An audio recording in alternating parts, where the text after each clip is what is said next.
धरातल का कितना भाग जल से ढका हुआ है? अगर पूछा जाए कि हमारा जो पृथ्वी है इसमें कितना भाग है जल से ढका है? 1/4 नहीं, 2/4 नहीं, 3/4 भाग। कितना भाग ढका हुआ है?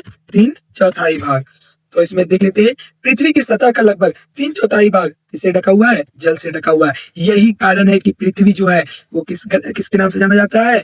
नीला ग्रह के नाम से। किसके नाम से? नीला ग्रह। क्योंकि ये 3/4 भाग क्या है? सिर्फ पानी ही पानी है, समुद्र से ढका हुआ है। और चलिए नेक्स्ट क्वेश्चन देखते हैं। सुनहरा रेशा किस फसल को कहा जाता है? सुनहरा रेशा, गोल्डन फाइबर, किसे कहा जाता है? Which crop is called golden fibre? Rubber को, जूट को, कपास को या कहवा को? बताइए। सुनहरा रेशा किसको कहा जाता है? जूट को। किसको कहा जाता है? जूट को। देखते हैं जूट के बारे में।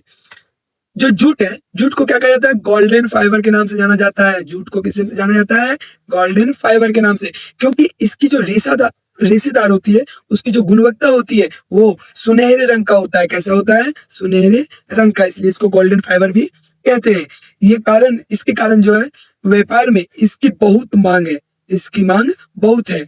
किसकी? जूट की। यह मुख्य रूप से बैग किसका बनाया जाता है? बैग, रस्सी और गद्दे बनाए जाते हैं। बैग, रस्सी और गद्दे इसी में इस्तेमाल करते हैं। किसका?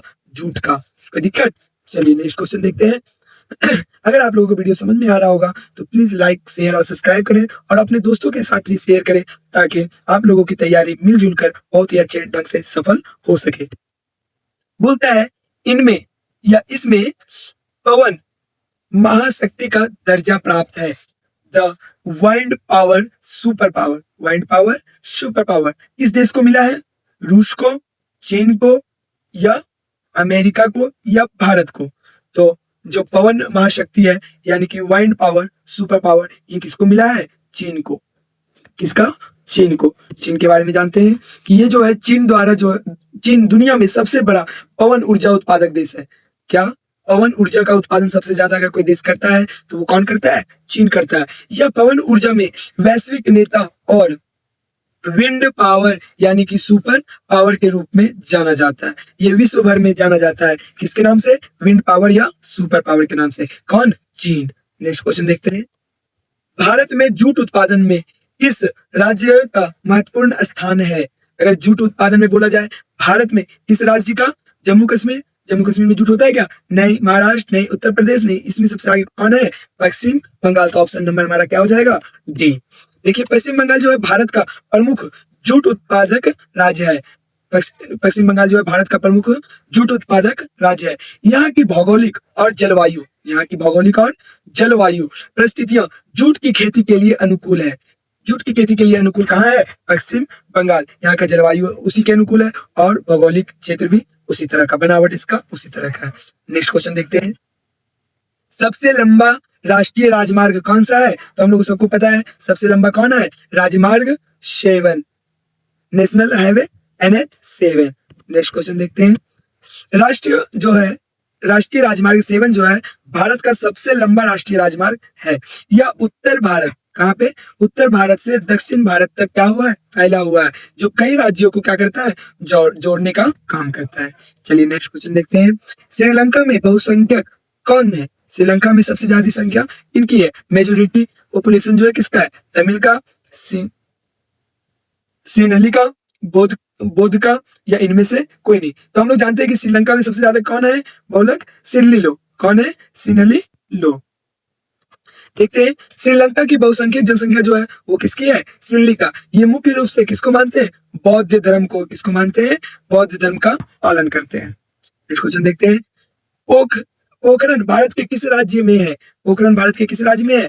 राजस्थान, गुजरात, पंजाब या झारखंड? तो अगर पोखरण की बात की जाए तो पोखरण कहाँ है? राजस्थान में।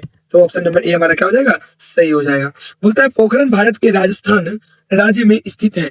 यह भारत के प्रमुख परमाणु परीक्षण स्थल है। ये क्या है? न्यूक्लियर टेस्टिंग साइट है। ये क्या है? न्यूक्लियर टेस्टिंग साइट है। नेक्स्ट क्वेश्चन देखते हैं। बोलता है संघ सूची, राज्य सूची और समवर्ती सूची, 3 सूची होता है, का उल्लेख संविधान के किस अनुसूची में किया गया है? अगर ये पूछा कि किस अनुसूची में किया गया है, क्या क्या, यूनियन लिस्ट, स्टेट लिस्ट या कॉन्करेंट लिस्ट, और answer in schedule of constitution, संविधान के किस में किया गया है, तो ऑप्शन नंबर हमारा क्या हो जाएगा, सी, 7वीं अनुसूची में इसका क्या है, जिक्र किया गया है। बोलता है संविधान की 7वीं अनुसूची में संघ सूची, राज्य सूची और संवर्ती सूची का विवरण है। यह केंद्र और राज्य सरकार के बीच शक्तियों का विभाजन करती है। ये केंद्र को क्या, कौन से जो मुद्दा है, कौन सा विषय है जिसपे केंद्र सरकार कानून बना सकती है, राज्य सरकार बना सकती है, और कौन कौन सा संवर्ती सूची में आता है जिस पर दोनों जो है कानून बना सकती है। नेक्स्ट देखते हैं, भारतीय समाज माना जाता है, भारतीय समाज माना जाता है क्या, एक मातृ सत्यात्मक, पितृ सत्यात्मक, भ्रातृ मतलब भाई का, माता का है, पिता का है, या भ्राता का। तो अभी भी हम लोग जानते हैं कि ये जो भारत है पितृ प्रधान देश है, यहाँ किसको मानता है, पिता का ही जो है, पिता के नाम से ही जाना जाता है। तो हमारा ऑप्शन क्या हो जाएगा, बी। भारतीय समाज में परिवार और वंश का नेतृत्व कौन करता है, पुरुष करता है, इसलिए इसे क्या कहते हैं, पितृ सत्यात्मक या पितृ समाज। नेक्स्ट क्वेश्चन देखते हैं।